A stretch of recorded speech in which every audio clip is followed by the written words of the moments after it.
Oke, hai semua teman-teman Holy Pep Talk UBK. Ketemu lagi setelah beberapa lama kita off ya. Mudah-mudahan kali ini semakin lancar UBK untuk memberikan Holy Pep Talk-nya.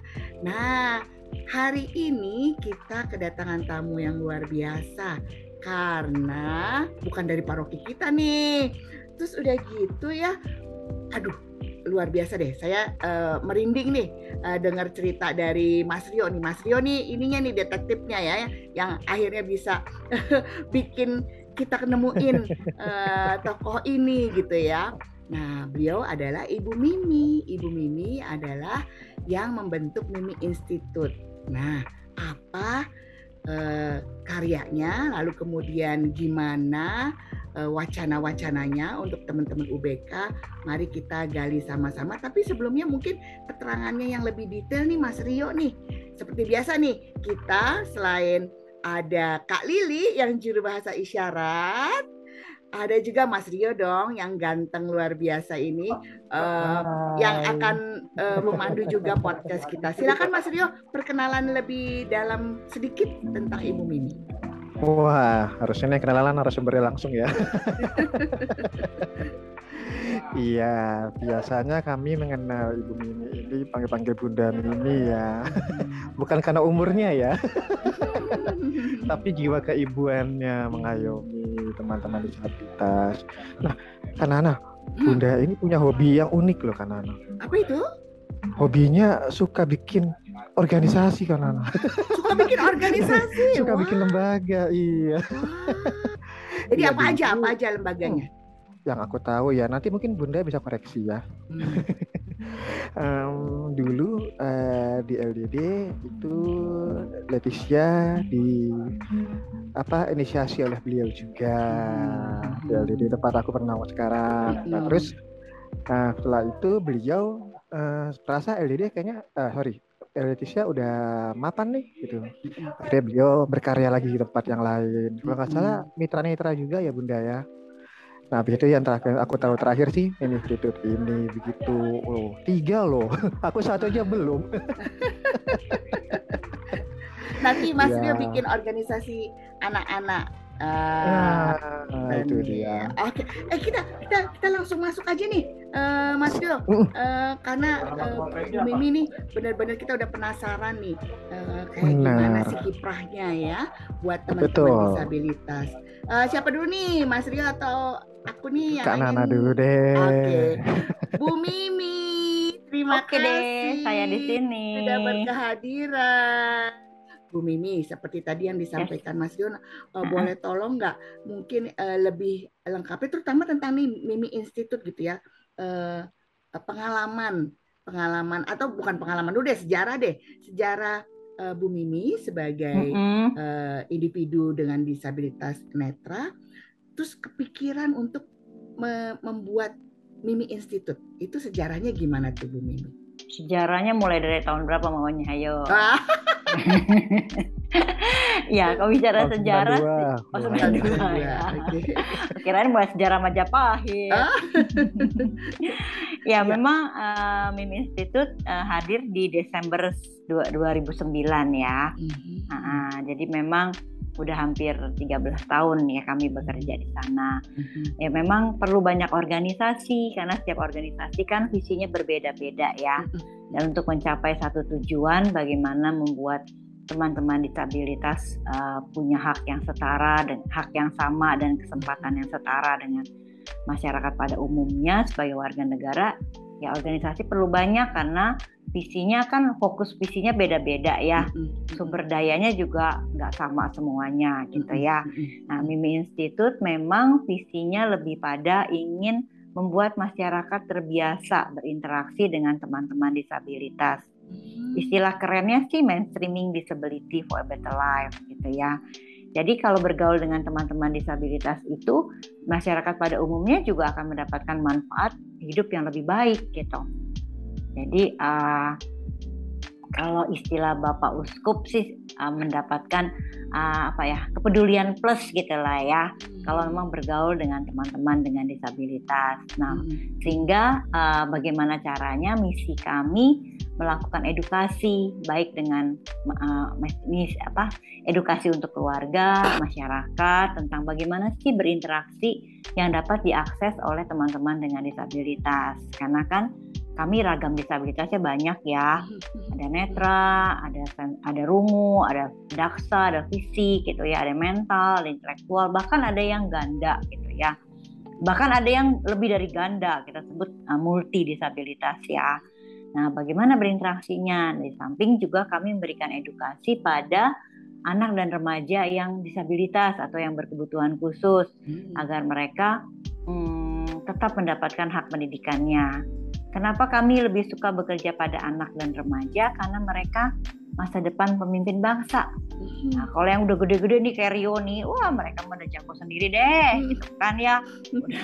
Udah bisa menentukan keputusannya sendiri, udah bisa berkata-kata kalau misalnya haknya dihambat gitu ya, udah bisa bicara, kalau ada kekeliruan bisa memberikan penjelasan. Nah, kami mau anak dan remaja berkebutuhan khusus ini juga tumbuh untuk punya keberanian berbicara. Itu kurang lebih kegiatan institut, sehingga banyak ada kegiatannya konseling, terapi edukasi, training, dan juga pembuatan dan penulisan buku-buku. Mas, terima kasih banyak Bu Mimi. Nih saya jadi terpukaunya. Terpukau. Berarti Mimi Institut tuh lebih duluan daripada Ardas KAJ nih ya. Maksudnya Ardas KAJ kan betul. Baru tahun 2022 ini ya untuk memperhatikan teman-teman disabilitas ya dengan Ardasnya. Nah itu kok ke Bu Mimi kok kepikiran dari lama sih ya, maksudnya itu yang saya kagum gitu masih. Iya, kepikiran dari lama karena secara pribadi saya mengalami disabilitas netra. Lalu kan masih ada sejumlah hambatan, sejumlah kekesalan, sejumlah kekecewaan, sejumlah kesulitan, ataupun sejumlah harapan gitu kan ya. Nah, kayaknya nih aku mesti begini nih, dan aku mau begini, dan itu untuk bisa mewujudkan mau ini dan mau itu kan harus ada sebuah perjuangan gitu kan. Nah, ketika berjuang sendiri hasilnya kan untuk bersama gitu kan. Nah, akhirnya memang kekuatan bersama perlu dibentuk gitu ya. Nah, Ardas memang ya puji Tuhan ya akhirnya muncul di setiap paroki ya. Karena memang sebenarnya di Keuskupan kan di tahun jubilium kita udah melakukan banyak kegiatan lewat LDD yang disebut oleh Mas Rio Letitia ini gitu kan. Itu 92 dan memang pasti ada awal gitu kan. Waktu awal juga mungkin belum menjadi prioritas di Keuskupan gitu kan ya, karena saya yakin setiap lembaga punya prioritas masing-masing kan ya. Nah, kalau memang jatuhnya di tahun ini ya puji Tuhan gitu kan ya, bahwa sekarang sudah menjadi prioritas gitu ya. Nah, itu juga memang harapan saya juga.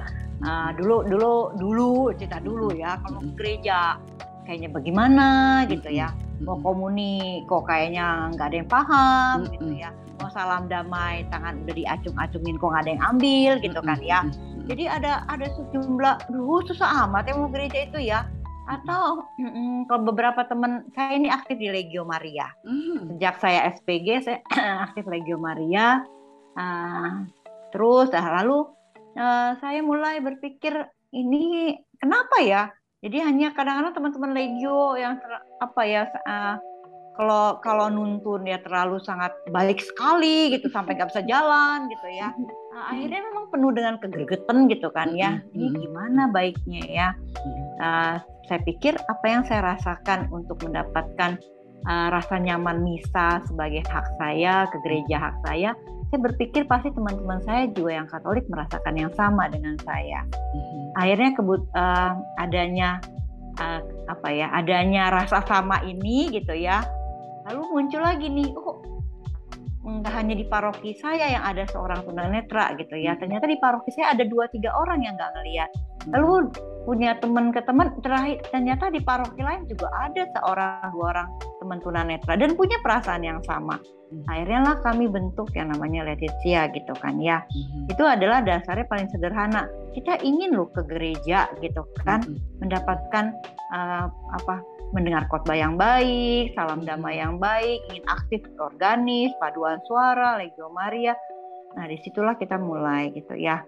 Nah akhirnya memang sudah bermunculan. Nah puji Tuhan buah bibit katanya ya, bibitnya ditabur sudah berkembang gitu kali ya. Akhirnya kan sekarang hampir di setiap paroki kan sudah ada UBK gitu kan ya, sudah mulai ada misa-misa yang secara inklusif gitu ya. Itu ya, menurut saya sih hal yang baik ya gitu. Akhirnya memang kenapa sedangkan yang lain-lain kan juga muncul di tahun sebelumnya ya, karena ada kebutuhan ya, sehingga mulai diadakan dan suara kami mulai didengar oleh banyak orang. Wah, bahkan dari 92 ya, bukan hanya dari 2006, bukan dari hanya 2009 ya, bukan hanya dari Mimi Institute, tapi dari Letitia yang 1992 ya, itu sudah dimulai dari rasa pengalaman Ibu Mimi sendiri sebagai individu dengan disabilitas netra yang kemudian bergabung dengan teman-teman untuk menyuarakan haknya ibu gitu ya. Wah, ibu malahan jadi subjek nih, jadi subjek yang mendorong supaya gereja memberikan tempat buat haknya Ibu Mimi, dalam hal ini Ibu Mimi dan teman-teman sebagai individu dengan disabilitas ya. Betul. Mas Dio maaf ya, aku nerusin dulu ya. Penasaran soalnya. Bu Mimi punten. Yes, punten. Boleh nanya nggak? Tadi kan Ibu bilang Ibu membangun Mimi Institute ini untuk konseling, untuk ini. Terus tadi Ibu sempat sekelebat saya dengar dulu waktu sejak dari SPG gitu. Jadi sebenarnya Ibu emang backgroundnya dunia pendidikan ya? Apa tuh? Maksudnya saya tuh luar biasa loh. Maksudnya kompeten Ibu yang seorang individu disabilitas itu yang orang-orang suka lihat kayak nggak punya kelebihan. Padahal justru sama nih. Saya nggak bisa nyanyi, Mas Rio bisa nyanyi. Saya nggak bisa jadi guru, saya ditolak terus jadi guru Ibu Mimi. Bu Mimi jadi pendidik gitu ya. Nah, Ibu tuh kompetensinya apa saja Bu sampai akhirnya Ibu berani nih bikin Mimi Institute? Nah, apa ya kompetensi saya? Ngomong kali ya.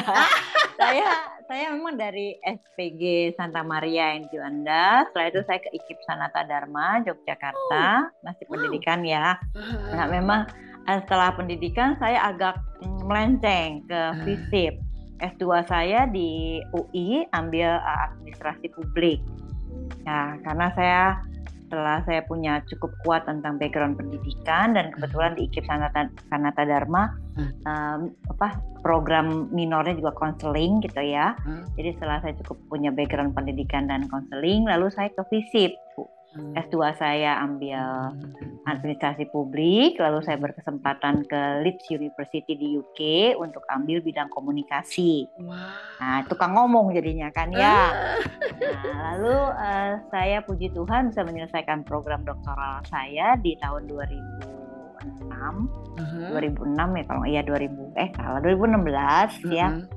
Itu agak melenceng lagi. Saya lebih ambil ke arah pada kesehatan masyarakat. Saya ngambil bicara tentang bagaimana mengurangi stigma melalui intervensi konseling, karena sering banyak sekali teman-teman dengan disabilitas baik itu penyebabnya penyakit atau kecelakaan ya, ada stigma diri atau stigma dari keluarga atau masyarakat yang sering kali menghambat penyadaran hak gitu ya, atau bahkan stigma keluarga dan masyarakat ini yang seringkali menghilangkan hak kami gitu karena stigma gitu ya.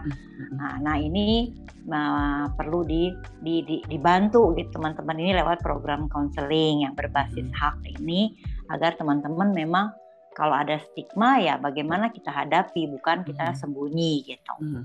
Itu yang akhirnya saya menyelesaikan program doktoral saya dengan penelitian tentang bagaimana sih mengurangi stigma melalui program intervensi konseling. Itu background pendidikan saya. Jadi tapi memang saya suka belajar dan suka mengajar kali ya. Jadi karena memang lewat pendidikan inilah kita semua ini jadi bertumbuh dan berkembang dan juga bisa belajar banyak dan menunjukkan kepada banyak orang bahwa kita bisa gitu. Dan saya nangkepnya Bu Mimi bukan melenceng. Bu Mimi itu multi talented. Multi talented. Jadi semua bisa gitu, bukan melenceng. Iya. Kalau melenceng kan nggak bisa. Kalau melenceng terus kepleset nggak bisa. Kalau Bu Mimi melenceng tapi bisa diterusin, bisa berenang gitu. Jadi itu multi talented Bu namanya Bu. Makanya Mas Rio nih ngefans banget. Oke, sekarang silakan secret admirer-nya Bu Mimi, silakan. Bukan secret ya. Mas Rio mah bukan secret lagi mengagumi Bu Mimi. Jadi sekarang Mas Rio silakan. Tanyain yang Mas Rio mau pengen tahu. Ayo. Nah, benar banget. Karena beliau juga nih sekarang saya suka ngoceh.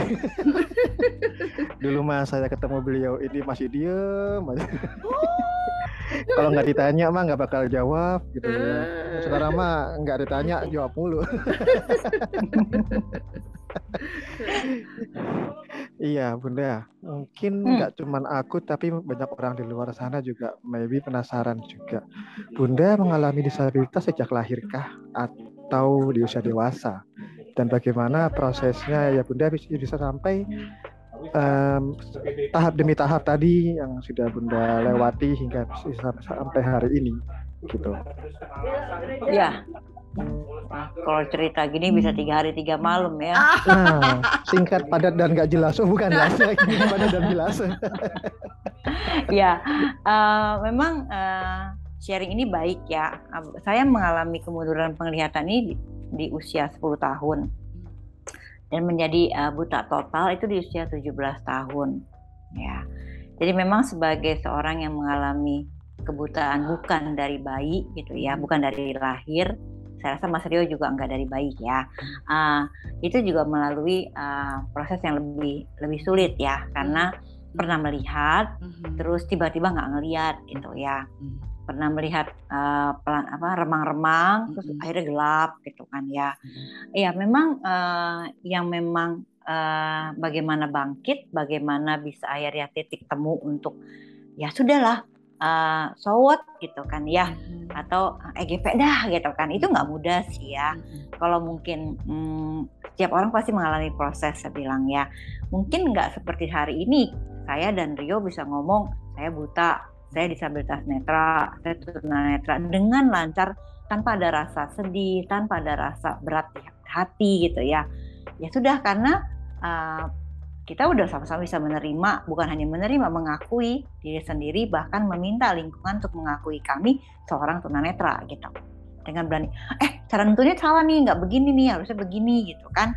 Nah ini yang kami harapkan pada anak-anak dan remaja disabilitas kelak ke depan untuk berani berbicara lewat pengalaman saya dan Rio yang bisa bercerita banyak kepada mereka.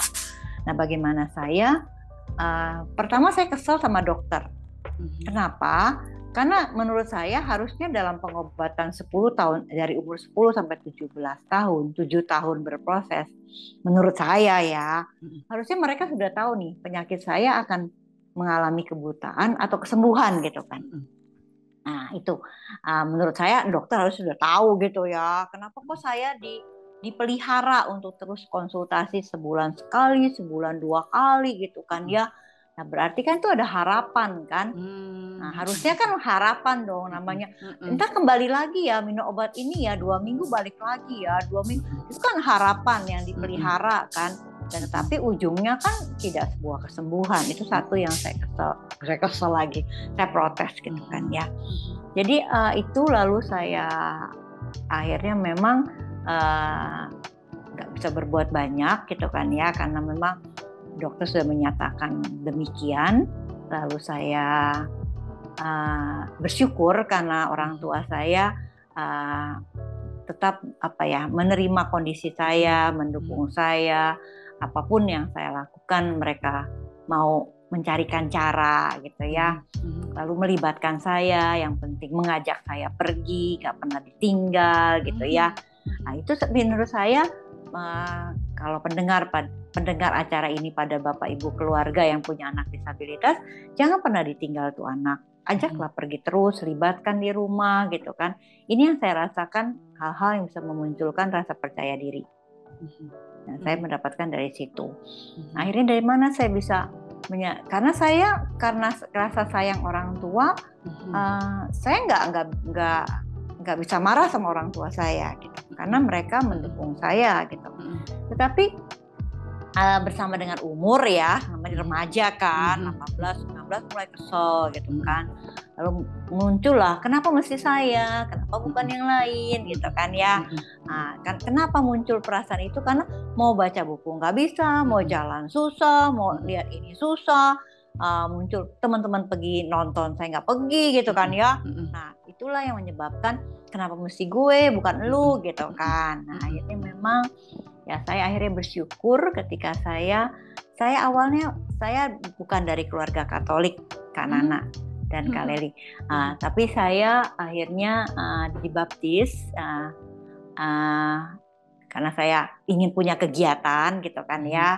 Lalu papa saya ada kenalan seorang teman di gereja Mangga Besar. Lalu akhirnya ya sudah, anak saya ikut kegiatan lah di gereja gitu, daripada iseng di rumah kan nggak sekolah gitu kan ya. Kenapa nggak sekolah? Karena dokter mata juga yang menyarankan jangan sekolah supaya matanya nggak capek gitu kan. Jadi semuanya drop out karena memang demi sebuah harapan kan, jadinya nggak sekolah. Akhirnya udah nggak sekolah umur 17 tahun, mau kembali ke SD belum selesai kan, susah lagi kan. Akhirnya saya di kenalan papa saya yang aktif di gereja Mangga Besar, ya akhirnya saya diajak-ajak. Jadi kan ada kegiatan ya di gereja, kan ada kegiatan A, kegiatan B, C. Jadi saya paling nggak ada kegiatan gitu kan. Itulah saya mulai ikut katekumen, lalu saya baptis gitu. Pasca pertama yang saya ikut setelah saya jadi Katolik tentunya, nah disitulah saya mulai sungguh bisa titik bangkit saya, karena buat saya 14 pemberhentian jalan salib itu adalah hal-hal yang memang membuat saya refleksi seutuhnya.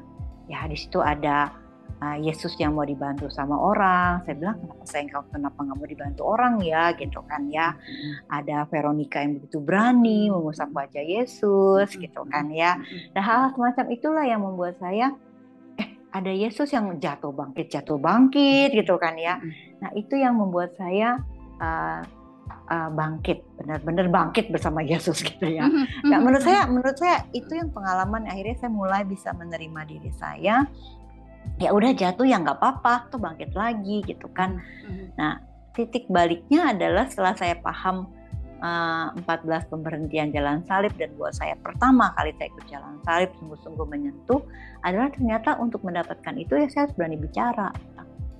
Jadi keberanian bicara itulah yang bisa mengubah hidup saya. Nah disitulah saya mulai pelan-pelan berani bicara. Karena ketika saya diem, orang nggak tahu kok saya mau apa. Bahkan orang lebih menjauh, hanya bisik-bisik, itu Mimi tuh gak ngeliat gitu kan. Dia bingung, saya bingung gitu kan. Dia bingung, saya sakit hati, tersinggung kan. Ternyata sumbernya ya karena sama-sama nggak tahu gitu. Mereka mungkin mau tolong, tapi kan nggak tahu caranya gimana. Saya juga butuh bantuan, tapi kok saya belum rela untuk dibantu gitu kan. Atau kok belum berani untuk bicara minta tolong gitu kan ya. Takut stigma, takut diejek, takut dijauhi gitu kan. Akhirnya satu titik temu, saya mulai berani bicara. Bacain dong buku gitu kan, tuntunin dong gitu. Akhirnya dengan kata-kata yang sederhana, hanya berani bicara, itulah banyak mengubah semuanya. Dan saya bisa mendapat banyak ketika saya berani bicara. Memang benar sih, kalau kita mau ya kita harus cari, kita akan dapat, kita akan minta, kita akan apa tuh dapat juga kan. Iya. Dan diketuk-ketuk maka pintu akan dibuka. Memang benar semuanya. Kalau kita berani cari ya kita akan dapat. Kita minta ya kita dapat. Kalau kita diem ya kita nggak dapat apa-apa. Kita hanya marah gitu. Nah disinilah kenapa saya tertarik dengan disertasi saya di program S3 saya tentang bagaimana pengurangan stigma melalui intervensi konseling, karena stigma inilah yang seringkali bisa menghilangkan hak, juga menghambat pemenuhan hak kita. Gitu. Jadi diawali dari benar-benar pengalaman sendiri ya, terus kemudian Bu Mimi akhirnya mau ngajarin teman-teman disabilitas yang lain untuk berani bicara ya. Iya, itu poin saya, bagaimana teman-teman ini, adik-adik saya ini, ayo kita mulai bicara. Nggak ada yang salah, nggak ada yang benar kok. Kalau ada orang katakanlah kita keliru, orang kasih tahu, ya itu hal yang biasa. Terlepas dari orang disabilitas maupun tidak disabilitas, pasti kalau ada yang salah, ada keliru ya ditegur gitu kan. Nah disitulah kita menjelaskan. Nah kalau kita ada orang niat baik menuntun keliru atau membacakan keliru atau membimbing keliru, ya kita harus menjelaskan. Mungkin mereka nggak tahu caranya, gitu kan. Iya. Sip. Aduh. Gitu. Jadi benar-benar nih UBK adalah subjek untuk UBK juga. Wah, makanya ininya powernya kayaknya nggak habis-habis nih Bu Mimi, karena benar-benar dari yang paling hakiki dari diri Bu Mimi itu yang dikeluarkan gitu ya. Jadi energinya nggak habis-habis. Energinya nggak habis-habis ya, karena memang ada pengalaman yang banyak yang memang ada kebutuhan dan kebutuhan yang banyak yang harus memang dipenuhi gitu. Sip. Mas Rio udah kejawab belum Mas Rio? Luar biasa, aku terharu. Aku terharu. Kalau aku kagum, bukan hanya terharu. Tapi Bunda, yang ada pertanyaan lagi. Pernah nggak sih dalam proses ini kan memang nggak mudah ya. Harus juga ngalamin ketika memperjuangkan teman-teman itu juga nggak mudah. Nah, ada nggak sih Bunda mungkin penolakan atau mungkin orang masih menganggap itu sebagai suatu hal yang buat mereka tuh kayaknya nggak seksi deh kalau ngurusin video di zaman sekarang.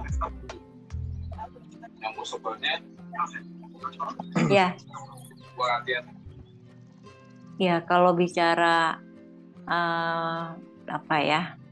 penolakan gitu ya kan anak kali ya, penolakan dan sebagainya itu ada aja sih ya, ada aja kan ketika itu kan proses untuk ketika saya kembali ke sekolah.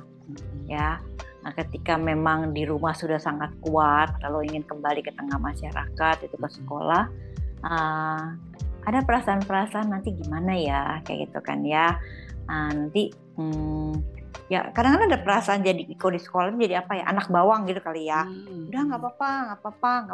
Tapi kan ketika guru memaklumkan kondisi saya, itu malah menjadi nggak enak gitu kan ya. Ya, udah nggak apa-apa, Mimi nggak ikut olahraga, Mimi nggak usah ikut gambar, Mimi nggak usah ikut ini gitu kan ya. Di sini aja udah, nih misalnya matematika, ya kamu kerjain 1 nomor aja gitu, padahal nomornya 5 gitu kan. Jadi ketika dimaklumi, ketika itu menurut saya mungkin juga penolakan gitu ya, karena ini ya mungkin walaupun tuh halus ya, bukan penolakan dalam arti kamu keluar enggak gitu ya, tapi itu juga sebenarnya kan memaklumkan juga penolakan yang halus kali ya, tapi kan membuat perasaan jadi nggak nyaman juga, nggak enak gitu kan ya. Karena apa? Karena sebenarnya saya ingin setara dengan teman-teman saya gitu ya, dan teman-teman saya juga merasa Mimi lu gitu kan, semua jadi digampangin gitu kan ya. Nah, itu yang sering terjadi buat saya, sering terjadi. Nah memang akhirnya harus diputus juga ya. Nah, akhirnya ya kembali saya berpikir, mungkin guru saya melakukan ini karena dia nggak tahu bagaimana cara saya ikut olahraga, bagaimana cara saya menggambar dan sebagainya. Akhirnya memang ketika saya sekolah baik di SPG maupun di IKIP, karena itu awal-awal ya, saya menjadi guru daripada guru daripada guru dan dosen saya kan, tentang kehidupan seorang tunanetra kan. Pak, Bu, mesti begini nih. Saya bisa kok ikut pelajaran olahraga kalau Bapak kasih saya teori misalnya gitu kan. Saya bisa kok ikut pelajaran seni asal Bapak Ibu guru kasih saya bentuknya 3 dimensi kayak gitu kan.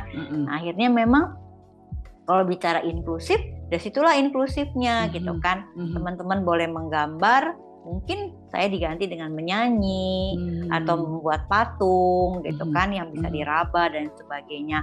Dan ini yang memang diharapkan teman-teman yang kalau guru atau petugas apapun bisa sangat kreatif dan fleksibel memberikan perlakuan ini gitu. Kalau kita bicara inklusif ya harus ada perlakuan setara kan. Kalau perlakuannya sama ya nggak akan dapet gitu kan. Hak kita sama, tapi kan perlakuannya nggak bisa sama kayak baca kan. Ada yang pakai bahasa isyarat, ada yang pakai huruf braille, ada yang pakai suara gitu kan. Nah, di sinilah yang memang dimintakan fleksibilitas dan kreativitas dari teman-teman yang non disabilitas, baik itu guru, baik itu petugas gereja, baik itu penjual dan lain sebagainya. Saya pikir sih ya itu.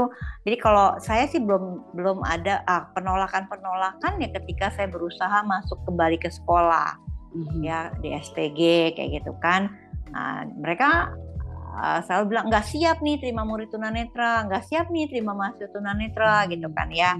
Nah memang saat itu di tahun itu mungkin sedikit sekali ya teman-teman tunanetra pergi ke sekolah yang secara reguler gitu kan. Tapi ketika diyakini ya mereka bisa, walaupun saya harus bersedia menjadi murid percobaan kayak gitu kan ya.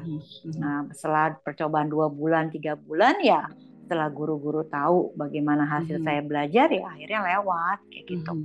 Memang ketika ada penolakan harus ditantang sih, ditunjukkan bahwa kita bisa gitu. Memang kadang-kadang kan orang kayak Thomas kan, kalau belum lihat kan belum sih. Belum percaya. Kayak gitulah kurang lebih gitu. Bu Mimi seneng banget loh, Mas Rio seneng banget nih dengerin ini. Teman-teman paroki Leo Agung yang kita mau bangun nih dari Ardas ini nih sebenarnya tadi yang seperti Bu Mimi bilang, inklusi, bagaimana kita hidup bergandengan gitu ya. Tapi hidup inklusi itu bukan berarti kasihan, karena kasihan adalah bentuk penolakan yang ekstrim positif gitu, bentuk penolakan yang ekstrim positif. Padahal itu juga sebenarnya penolakan. Mari kita bikin penerimaannya itu dengan dasar bukan kasihan tetapi memberikan hak yang sama untuk teman-teman disabilitas. Hak yang sama itu bukan berarti perlakuannya sama.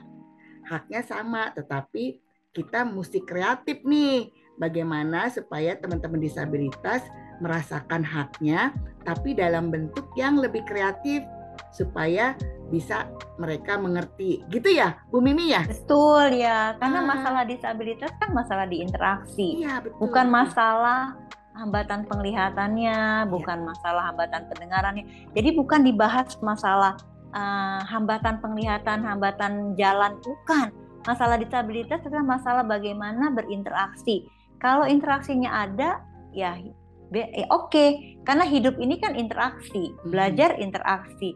Jadi kalau teman-teman non disabilitas nggak bisa membangun interaksi dengan teman-teman disabilitas, ya selamanya menjadi disabilitas gitu kan. Jadinya betul bagaimana kami mendapatkan hak sama, perlakuannya harus disesuaikan, yang namanya istilah kerennya kan aksesibilitas gitu kan, akomodasi yang layak. Jadi memang bagaimana nih kalau misalnya teman-teman Leo Agung ketemu saya gitu kan, ya secara umum kan kita tersenyum kan ya. Ya kan, atau lambai tangan, dan itu nggak ada artinya buat saya. Interaksi itu nggak jadi kan. Lalu nanti aku udah lambain tangan, udah senyum capek-capek, si Mimi kok nggak respon ya? Itu kan salahnya bukan di saya kan. Iya. Nah ini yang seringkali masih muncul gitu kan. Akhirnya warisan keliru ini dibawa pulang kan, yang orang tersebut kan udah baik nih, lalu dibawa pulang ke rumah cerita, tadi aku ketemu si Mimi lu ya, aku lambainnya dia diem aja gitu kan. Nah di rumah mungkin ada 7 orang yang denger kan, itu Mimi sombong ya. Akhirnya terbentuk stigma Mimi itu sombong gitu kan. Padahal itu ada warisan keliru yang terus dipelihara. Nah sekarang kita harus putus dengan adanya UBK di setiap paroki ini. Mari kita putus bahwa itu kan ya mau apa juga nggak akan bisa respon si Mimi ini kalau tersenyum kan ya, kecuali disentuh. Bu Mimi, aku Nana, sentuh beres. Terjadi, oh Nana apa kabar? Pasti terjadi interaksi kan, ya. Kalau dengan teman-teman rungu bicara kan, kita mau teriak dari belakang, teriak-teriak gitu kan, kita udah capek, dia nggak respon kan. Yang salah kan bukan teman tunarungunya kan. Nah bagaimana kita berinteraksi yang betul kayak gitu. Untuk teman-teman intelektual juga kita jelasin panjang-panjang gitu. Kok nggak paham? Yang jelasin kita salah gitu kan ya. Nah ini yang mesti dimengerti oleh teman-teman non-disabilitas, bahwa ada cara berinteraksi yang berbeda-beda. Kenapa? Supaya bisa diakses oleh teman-teman ini. Dan itu masuk dalam maksudnya Bu Mimi membentuk Mimi Institute juga ya.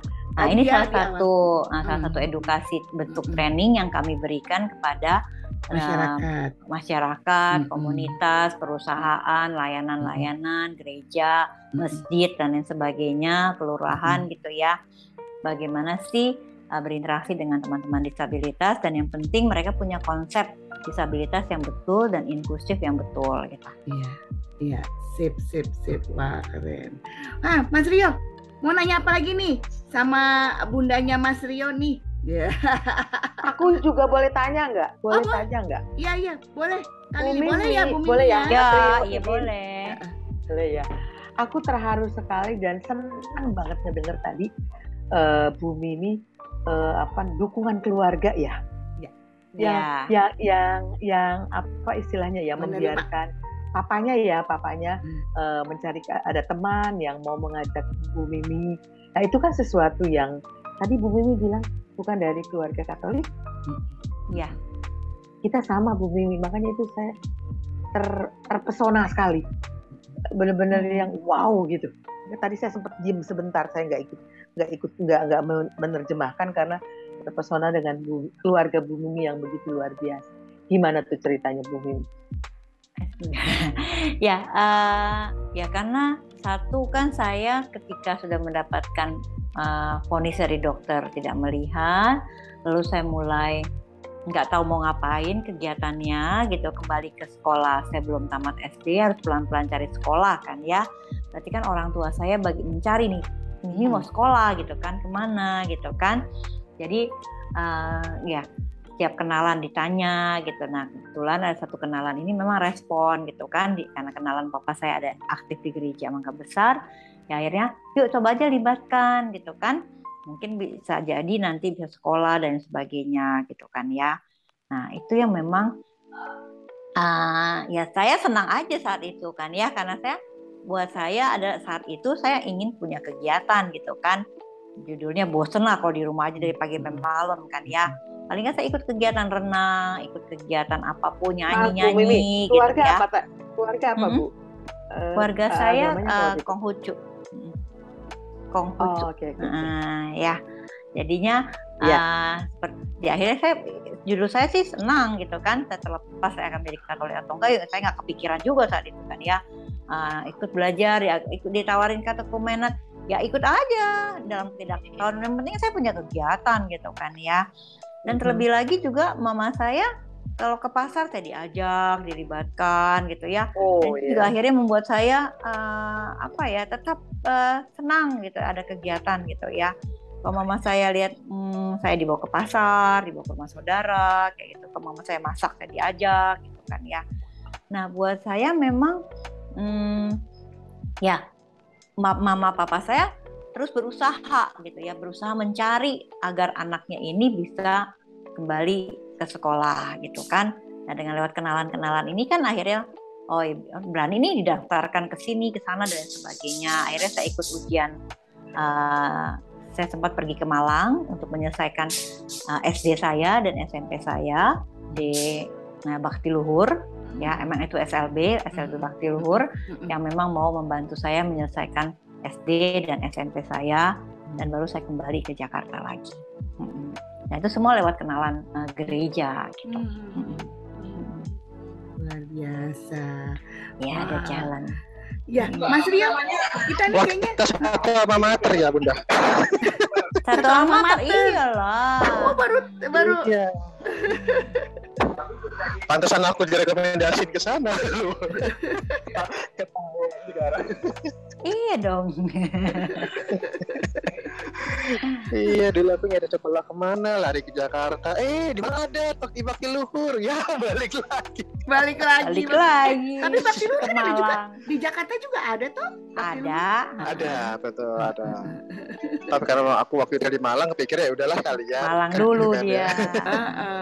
Taunya malah emang pusatnya malah di Malang ya? Pusatnya di Malang. Malah di Malang ya. Iya. Wah, luar biasa. Wah, ini seru banget nih sama Bu Mimi. Benar-benar saya ngerasanya jadi terbuka gitu loh, Bu Mimi, bahwa ya maksudnya selama ini Ardas inklusi, Ardas pemberdayaan buat teman-teman UBK mendapatkan pembelajaran iman Katolik dan pemberdayaan juga gitu. Tapi terus kemudian terhenyak bahwa ini yang diperlukan ya teman-teman disabilitas sendiri yang justru bangkit dan kemudian memberitahu kita yang non disabilitas untuk melakukan hal yang benar, bukan atas dasar kasihan tetapi atas dasar pemberian hak yang murni gitu ya, dengan cara yang berbeda-beda sesuai dengan kebutuhan. Makanya namanya umat berkebutuhan khusus gitu ya Bu Mimi ya. Mas Rio, ada lagi nggak pertanyaan nih? Ini kayaknya kita mesti gongnya nih Mas Rio, karena Bu Mimi nanti jadi tadinya rencananya sampai jam 12 malam kita ya, tapi mau Mas Rio mungkin pertanyaan gong Mas Rio? Oke. Halo Mas Rio? Tidak jelas suaranya. Iya, sinyalnya mungkin lagi ini. Mas Rio, apakah bisa atau aku aja dulu ya? Halo Mas Rio? Mas Rio? Kayaknya Mas Rio nge-freeze. Nge-freeze ya. Oke, kalau gitu aku deh nanya nih Bu Mimi sebagai pertanyaan pamungkas. Ini juga sebenarnya kita pengen supaya dari Bu Mimi ada nggak nih harapan ya untuk teman-teman disabilitas dan juga untuk umat Katolik yang kita lagi diminta untuk melakukan Ardas nih baru tahun ini. Tapi dari Bu Mimi apa nih harapannya untuk teman-teman disabilitas di paroki dan juga umat di paroki? Diwakilin ya Mas Rio ya? Iya. Harapan saya sederhana sih, tapi ya serius gitu ya. Ardas kan tahun ini mulai digencarkan kan ya, bahkan dalam doa-doa juga disebut manusia untuk bermartabat, termasuk teman-teman dengan disabilitas gitu kan ya. Saya pikir tidak hanya berhenti di tahun ini gitu kan ya. Ini memulai dan saya pikir harus di mainstreamingkan. Kalau di mainstreaming itu kan berarti sungguh dimasukkan gitu kan ya. Sungguh menjadi satu pembiasaan di setiap gereja bahwa umat berkebutuhan khusus adalah bagian dari umat kita. Memang sih kenapa ada statement berkebutuhan khusus, supaya teman-teman yang non berkebutuhan khusus tahu nih apa sih kebutuhan khusus dari setiap teman ini. Kebutuhan khusus bukan berarti ada kebutuhan khusus dalam hal sarana ya, fasilitas. Emang oke, itu perlu juga. Tapi yang penting adalah bagaimana sikap kita, perlakuan kita pada mereka, interaksi kita yang bisa diakses secara, kita harus melakukan interaksi yang khusus supaya mereka bisa mengakses informasi, komunikasi dan lain sebagainya. Harapan saya yang lain tentu umat berkebutuhan khusus tiap paroki ini perlu didampingi ya. Jadi dampingan OBK ini sangat diperlukan, tapi tentu pendampingan harus disesuaikan gitu ya. Jadi betul, saya setuju ya, jangan diperlakukan dengan kasihan, jangan diperlakukan dengan ya kan anak orang special needs ini, lalu kadang-kadang karena kita kasihan akhirnya kita cenderung memperlakukan semua kayak anak-anak gitu ya, padahal udah gede-gede gitu ya, dan kita seringkali memperlakukan seolah-olah seperti anak-anak karena mungkin kita sayang, kita kasihan, tapi ya kita lihatlah usianya. Kalau memang dia remaja, mari kita perlakukan seperti remaja. Kalau dia ibu-ibu, bapak-bapak, ya mari kita perlakukan seperti ibu dan bapak gitu kan ya. Lalu yang terakhir untuk orang tua yang punya anak berkebutuhan khusus, libatkanlah anaknya di rumah, perlakukanlah seperti anak pada umumnya, tentu dengan cara-cara yang memang bisa dijangkau atau diakses oleh putra-putri kita yang berkebutuhan khusus. Ajak mereka ikut sekolah minggu, ajak mereka kemana saja gitu kan ya, dan tidak ditinggal di rumah sendiri atau tidak dia tidak, katakanlah tidak di nomor 2-kan gitu ya. Nah, untuk umat secara keseluruhan di KAJ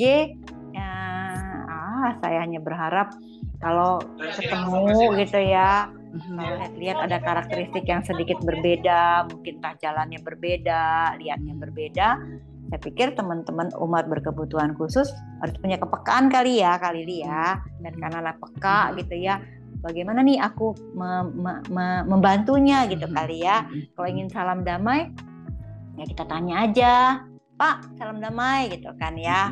Nah, saya pikir itu juga baik sih ya untuk punya kepekaan, karena urusan disabilitas bukan urusan kami yang orang disabilitas aja, tapi urusan disabilitas urusan semua, termasuk orang-orang yang non disabilitas gitu kan ya. Jadi karena bukan hanya urusan saya, tapi urusan semua, karena supaya kita semua bisa berinteraksi dengan baik dan juga memainstreamingkan disabilitas ke tengah hidup banyak, karena kita mau meminta lingkungan dan masyarakat dan gereja mengakui disabilitas ini setara dengan perbedaan jenis kelamin, perbedaan suku dan lain sebagainya. Jadi nggak lagi bicara tentang terbatas, kurang sempurna, enggak. Tetapi kita adalah part of the human diversity, bagian dari keragaman seperti keragaman suku, keragaman agama, keragaman jenis kelamin, dan keragaman-keragaman yang lainnya. Ini yang memang diharapkan oleh Konvensi Hak Penyandang Disabilitas dan undang-undang kita. Itu yang diharapkan, sehingga Arda sungguh-sungguh berbunyi di setiap gereja. Inklusif tercapai, gereja inklusif yang diharapkan sahabat kita Yesus Kristus ya sungguh terwujud kan ya. Iya. Gereja yang inklusif. Terima kasih banyak Bu Mimi. Bu Mimi, ini terakhir, kalau misalnya ada nih teman-teman disabilitas atau orang tua dengan disabilitas bingung nih ya, mau ada suatu permasalahan tentang anaknya atau tentang bagaimana mereka berinteraksi gitu ya, boleh disebutkan Bu alamatnya, mungkin Mimi Institute di mana, ketemu Bu Miminya di mana gitu. Kalau mau datang ya untuk curhat, untuk mendapatkan terapi atau konseling atau training, Mimi Institute ini di Kompleks Taman Harapan Indah di Blok I nomor 14 di daerah Jelambar, Jakarta Barat. Kalau sulit bisa cari website kami di mimiinstitute.com atau ke nomor chat kami di 0813 8000 1712. Atau kalau Kanana ingin memberikan nomor HP saya tidak keberatan juga sih. Kalau ada yang tanya gitu ya, boleh aja. Siapa tahu nih setelah mendengar ini ada ketua lingkungan tahu, oh ini ada nih, karena kami baru terdaftar baru sekitar 20 orang Bu Mimi. Masih banyak orang tua yang belum memunculkan anaknya gitu ya, walaupun ketua lingkungan udah tahu nih, sebenarnya ketua lingkungan udah kasih saran untuk ayo ikut Bina Iman UBK gitu ya, ada, atau ayo daftar ini, ayo daftar itu, yang kegiatan yang kami lakukan. Tapi kemudian bapak ibunya sendiri belum cukup terbuka gitu. Jadi kalau memang lagi ada masalah nggak apa-apa nih, mumpung ada Mimi Institute nih, ayo datang ke Mimi Institute, nanti mudah-mudahan jadi terbuka ya jalannya supaya teman-teman UBK yang ada di Paroki Leo Agung bisa kembali ke masyarakat dengan nyaman, dengan damai, karena Paroki Leo Agungnya udah mau mulai nih buka-buka diri. Yuk Bapak Ibu yang punya anak disabilitas, kalau sudah cukup kuat, nanti habis konseling dengan Bu Mimi mungkin gitu, bisa langsung ikut kita kegiatan-kegiatan. Bisa online kok. Bisa online jauh bisa. Bisa online, asal janjian dulu ya. Iya, janjian dulu. Oke, Ya. sip. Terima kasih banyak Bu Mimi atas waktunya. Mas Rio mau ada kata penutup kah? Tuh, karena kebiasaan. Mas Rio, tapi videonya mungkin boleh dinyalakan. Oke, coba ya. Biar ekspresif kan Mas Rio kan ini kan kegantengannya jangan sampai pudar gitu ya, gara-gara Diumpetin, jangan sampai diumpetin. Ayo Mas Rio. Tunggu, lagi siap-siap nih Mas Rio. Mas Rio ini udah lagi mulai ini nih meniti seperti Ibu Mimi untuk bagaimana supaya teman-teman disabilitas bisa bangkit. Tadi kata Bu Mimi, bangkit pada Paskah pertama. Iya, harus didorong untuk terus belajar karena itu sumber kemajuan sih. Iya. Kalau dia belajar, punya pengetahuan, sehingga kami bisa bicara. Gitu. Tertinggal sedikit nggak apa-apa, tadi Bu Mimi tertinggal sedikit, ngejarnya langsung S3, langsung doktoral. Iya, betul.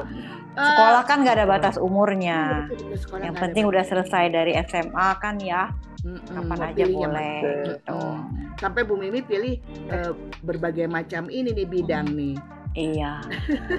Mas Rio. Mungkin satu harapan lagi, mungkin UBK ini baik punya pasukan pendamping menurut saya, sehingga nanti ketika teman-teman ini ingin dibantu untuk ikut Legio Maria, ada pendampingan, ingin apa, jadi nggak hanya terbatas di bina umat. Kalau bina iman kan hanya belajarnya kan.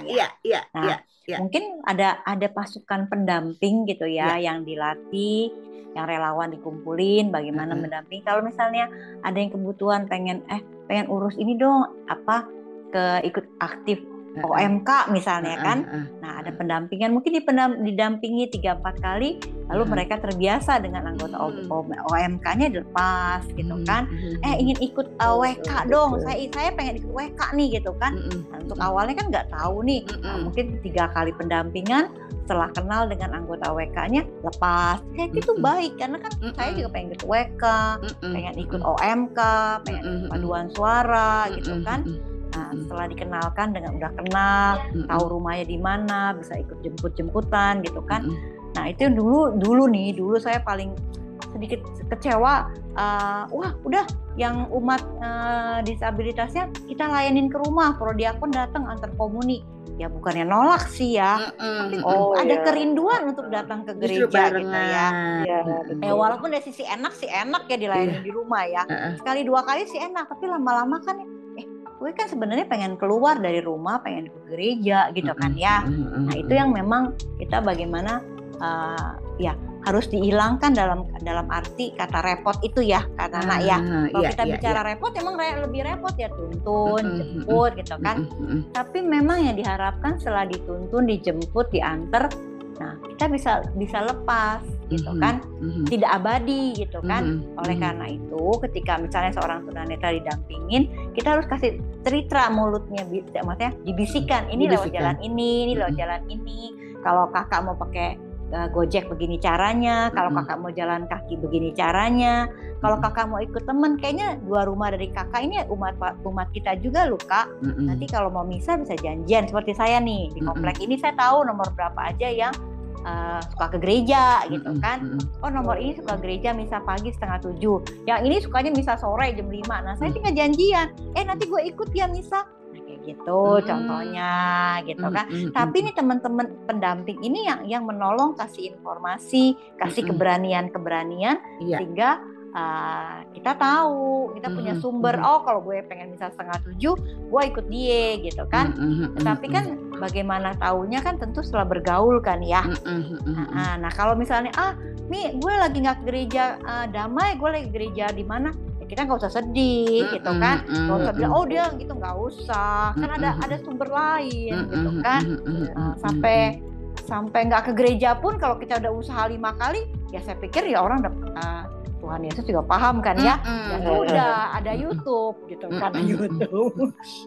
Iya. Itu yang mesti dibangun ya, ada pendamping menurut saya. Iya, wah ide bagus banget. Yang selama ini nih Kak Lili yang udah untuk teman-teman Tuli, Kak Lili yang paling rajin nih untuk dampingi di Krisma, jadi bukan hanya bidang tadi Krisma, terus tapi untuk kegiatan. Nah ini usul bagus banget ini. Nanti kami ada satu loh di Bu Mimi di Dekenat Barat kalau nggak salah ada satu anak ya.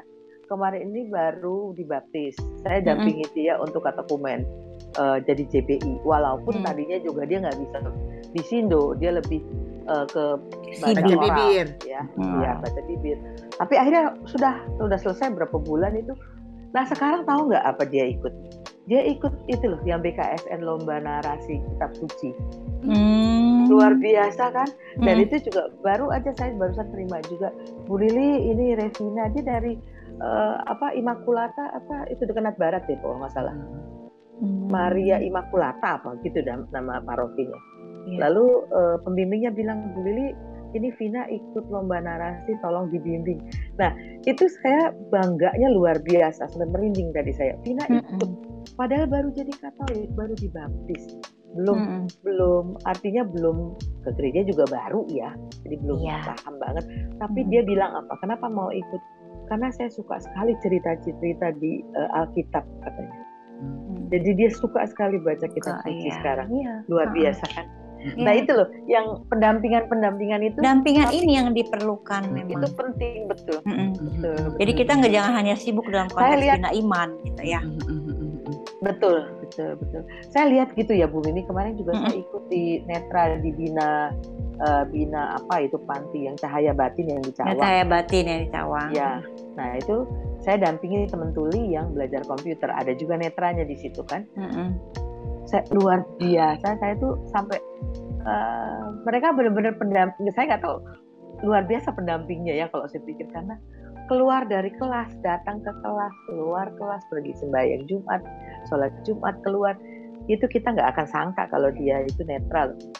Karena itu mandiri sekali, bisa pergi sendiri, bisa dia tahu tangga di mana, jalan belok ke jalan raya. Itu memang diawali dengan pendampingan di awal kan, sampai orientasi mobilitas kita jadi kan, plus dengan kita mendorong keberanian mereka kan. Gitu. Nah iya betul. Jadi memang saling tolong menolong gitu kan ya. Misalnya saya walaupun saya sekuat-kuatnya saya, kalau di luar saya terus bilang udah di rumah gitu kan, kamu gak lihat gitu, pasti akan nggak pede lagi gitu kan ya. Nah jadinya, tapi kalau misalnya kayak Kanana, kayak Lili, UBK, umat secara umumnya mendukung, ayo nggak apa-apa gitu kan, misalnya taruhlah dia seorang anak gitu, dia jatuh gitu kan, nah kita bisa bilang oh ya kamu jatuh karena ini, hitunglah tangganya 1, 2, 3 kayak gitu kan, atau dia intelektual dan lain sebagainya. Saya pikir peran kita sangat penting untuk bisa membangun rasa percaya diri teman-teman disabilitas. Oke, terima kasih Bu Mimi. Nah Mas Rio, mangga silakan di wrap up, kita mau mengakhiri Holy Pep Talk UBK hari ini yang benar-benar sangat inspiratif, karena banyak wacana-wacana baru nih yang kita mesti praktekin nih. Nanti kita buka sesi kedua ya. Oke, kita mau praktekin nih di Leo Agung nih. Tadi pendampingan, terus tadi bagaimana umat tuh diminta juga. Jadi bukan hanya UBK-nya yang maju nih udah berani, nah si umatnya juga mesti memberanikan diri gitu ya. Jadi banyak ilmu nih hari ini nih. Mas Rio mau ada wrap up apa nih? Oke, aku kedengeran? Ya, sip. Sudah. Mantap. Videonya tampil? Tampil dengan senyum yang indah. Ya, apa ya? Agak bingung juga, soalnya banyak banget yang bisa diambil. Iya benar. Mungkin aku bisa melihat aku teringat sama satu statement almarhum Romomangun ya. Penghayatan akan penghayatan akan keagungan kita pada Tuhan itu bukan hanya sekedar beribadah, tapi bagaimana kita mau mengangkat martabat seorang manusia untuk dapat setara gitu dan menjadi manusia yang utuh. Aku pikir, ini pas banget ya, ini sesuai banget dengan apa yang kita bicarakan hari ini gitu. Dan ya tergelitik juga, kita ternyata diajak ini bukan hanya untuk urusan saya, aku dan Bunda Mimi dan juga teman-teman disabilitas lainnya, tapi menjadi gerakan bersama ya, bergandengan tangan untuk lagi-lagi kita menciptakan suatu atmosfer yang inklusif. Mungkin tidak hanya di gereja harapannya, tapi juga di lingkungan dan dimanapun nanti akhirnya menjadi efek domino gitu ya. Nah, tapi dimulai dari kita. Dan ya harapannya semoga teman-teman yang menyaksikan, para relawan kita juga semakin termotivasi, semakin terpanggil untuk sungguh bisa menjadi pelayan bagi tidak hanya menjadi pelayan, tapi jadi teman dan sahabat. Ya, teman dan sahabat bagi para UBK, dan sehingga terciptalah sebuah kekeluargaan ya yang utuh. Mungkin tidak hanya kami yang mendapatkan pendampingan, tapi teman-teman juga bisa mendapatkan sesuatu seperti Bunda Mimi bilang tadi. Gitu Bunda ya. Oke, terima kasih banyak sekali lagi Bu Mimi, sehat-sehat selalu ya Bu. Terima kasih Bunda. Nanti kita sesi kedua lagi, kita janjian nanti kita ya Bu. sesi kedua ya. Oke, Seri kedua. Mampir ya, Undang Bu Mimi kali ya. Iya, kita betul. kapan buat seminar teman-teman keluarga, terutama keluarga ya. Betul. Keluarga. Oke. Boleh ditunggu undangannya. Sip, mantap. Terima kasih Mas. Terima kasih semuanya. Terima kasih banyak. Selamat malam. Tuhan berkati. Malam. Bye.